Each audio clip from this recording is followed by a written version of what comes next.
Aztec mythology is one of the oldest mythology in the world. The Aztecs worshipped many gods and goddesses, and their goddesses were extremely powerful. In here, we are going to discuss some of the most powerful goddesses in Aztec mythology. Let's get started. What if I told you there was an Aztec goddess who ruled over love, beauty, pleasure, and crafts? Meet Xochiquetzal. Her name means flower feather, and she's basically the embodiment of everything beautiful and desirable in Aztec culture. Young, eternally beautiful, and absolutely captivating, Xochiquetzal wasn't just about looks. She was the patroness of pregnancy, childbirth, and women's crafts like weaving and embroidery. Think of her as the divine protector of young mothers and female artisans. But she also represented something deeper: the power of feminine sexuality and creative energy. Here's what makes her fascinating. The Aztecs didn't separate beauty from fertility, or art from desire. They understood these were all expressions of the same creative force. Xochiquetzal embodied this connection. She was worshipped by artists, lovers, and pregnant women alike. Her realm included everything from passionate romance to the delicate art of textile creation. And get this, she was associated with flowers, butterflies, and the arts, making her one of the most beloved deities in the Aztec pantheon. In a civilization often associated with warfare and sacrifice, Xochiquetzal reminds us that the Aztecs also celebrated pleasure, beauty, and the creative spark that makes us human. Now here's a goddess that breaks all stereotypes: Tlazolteotl, the goddess of filth, lust, and sexual sin. But wait, before you judge, she's also the goddess of purification and forgiveness. Confused? Let me explain this beautiful paradox. The Aztecs believed Tlazolteotl inspired carnal desires and sexual misdeeds. She made you sin.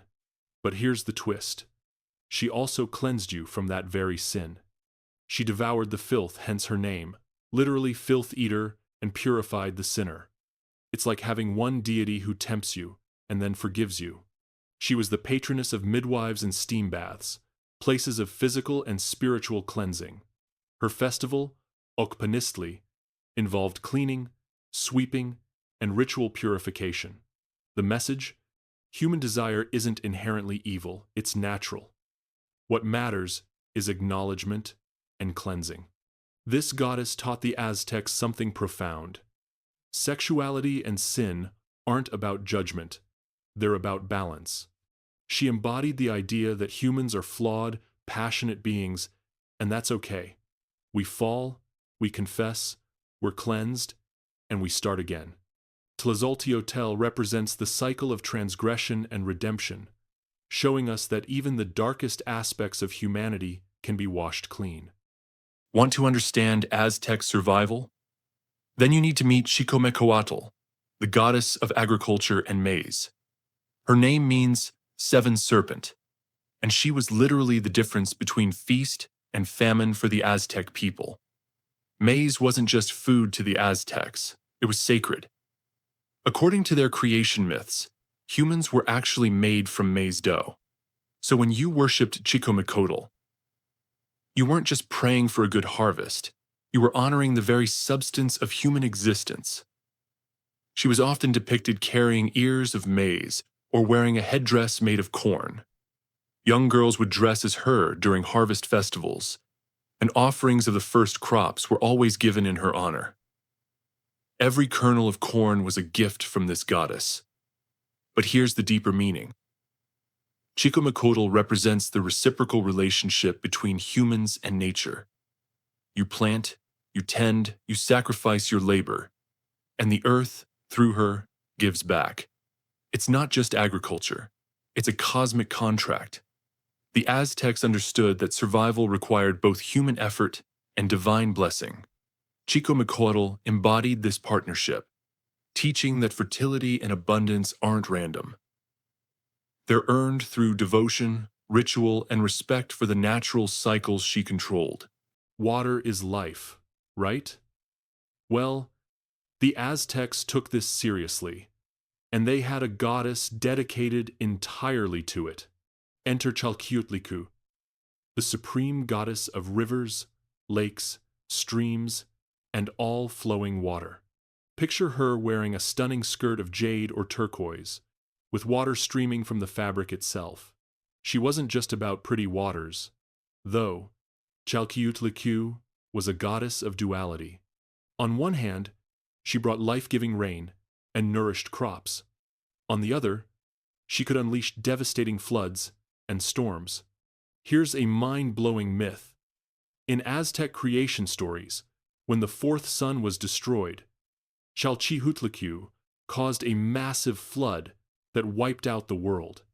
But instead of letting everyone drown, she transformed humans into fish, saving them from total annihilation. Talk about a goddess with compassion. She was also the patroness of childbirth and protector of newborns, because birth, like water, is both life-giving and dangerous. Women prayed to her during labor, seeking her protection through one of life's most treacherous moments. The Aztecs held festivals in her honor involving fasting, feasting, and yes, human sacrifice, because maintaining the cosmic balance between water's blessing and its fury required reciprocity. Give to the goddess, and she gives back. Here's a goddess whose story is literally carved in stone. Coyolxauhqui, the moon goddess, has one of the most dramatic myths in Aztec cosmology. Her name means golden bells, because she wore bells on her cheeks, but her fate, absolutely brutal. Remember COATLICUE, the mother goddess? Well, Coyolxauhqui was her daughter. When COATLICUE became mysteriously pregnant with Huitzilopochtli, Coyolxauhqui and her 400 brothers felt dishonored. They plotted to kill their mother. But the moment they attacked, Huitzilopochtli burst forth, fully armed, and dismembered his sister, throwing her body parts down the mountain. Her head became the moon. Now, before you think this is just violence, let's dig deeper. This myth explains the daily cosmic battle between the sun and moon. Every morning, the sun defeats the moon, just as Huitzilopochtli defeated Coyolxauhqui, but she returns every night, marking the eternal cycle of celestial combat. The famous Coyolxauhqui stone, discovered at the Templo Mayor in Mexico City, shows her dismembered body in stunning detail. But here's the profound part. Her dismemberment isn't about destruction, it's about transformation and rebirth. Like the moon that wanes and returns, Coyolxauhqui represents renewal through sacrifice, the cyclical nature of life and death. Meet Cihuacoatl, Snake Woman, one of the most powerful and mysterious goddesses in Aztec mythology. She's the patroness of women who died in childbirth. And here's why. That's incredibly significant. The Aztecs believed that women who died during childbirth became divine warriors, just like men who died in battle. Why? Because childbirth was a battle. Think about it.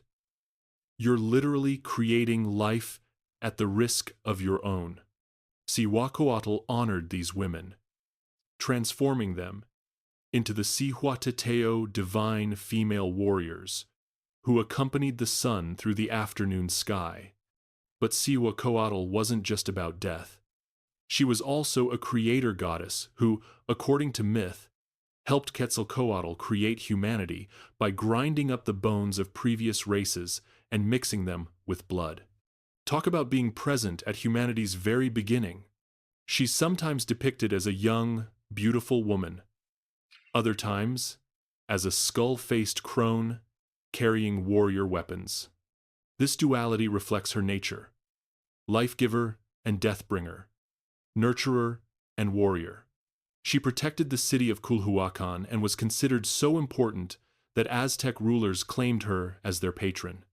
Cihuacoatl teaches us that feminine power isn't soft or passive. It's fierce, transformative, and essential to cosmic order. Motherhood isn't weakness. It's the ultimate act of courage. Is there a mythology you want to explore next? Leave your comments down below.